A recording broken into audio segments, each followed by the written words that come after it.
سورۃ الکہف بسم اللہ الرحمن الرحیم الحمد للہ الذی انزل علی عبدہ الکتاب ولم یجعل لہ عوجا۔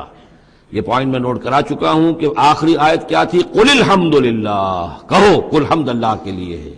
یہ آخری آیت تھی سورہ بنی اسرائیل کی، اور سورہ کہف کی آیت شروع ہو رہی ہے الحمد للہ الذی، گویا کہ اس حکم کی تعمیل جو ہے اس سے آغاز ہو رہا ہے اس سورہ مبارکہ کا۔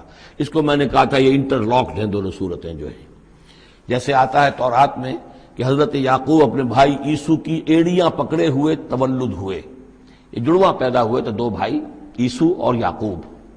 عیسو بڑے تھے، یعنی بڑے اسمانی میں جو بھی ہوتے ہیں جڑواں، ان میں جو پہلے جس کی ولادت ہو جائے وہ بڑا ہوتا ہے، چاہے 2 منٹ کا فرق ہو 5 منٹ کا فرق ہو۔ تو اس کی ولادت کے بعد پھر حضرت یعقوب، تو عقب کہتے پیچھے کو، پیچھے آنے والا یعقوب، اس لیے ان کا نام پڑ گیا ہے کہ یہ پچھلا ہے۔ جو پہلا تھا وہ عیسو تھا، عیسو کے بارے میں کچھ معلوم نہیں، ان کی اولاد وغیرہ کدھر گئی، بہرحال وہ ایک علیحدہ بحث ہے۔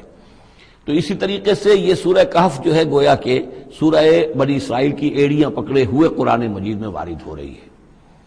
اس میں آپ دیکھیے الحمدللہ الذی انزل علی عبدہ، وہی اللہ تعالیٰ نے اللہ کے اپنے رسول کی جو نسبت ہے اس کو عبد کے نمایاں کیا ہے، کتاب نازل کی ولم یجعل لہ عوجا، اور اس میں کوئی کجی نہیں رکھی۔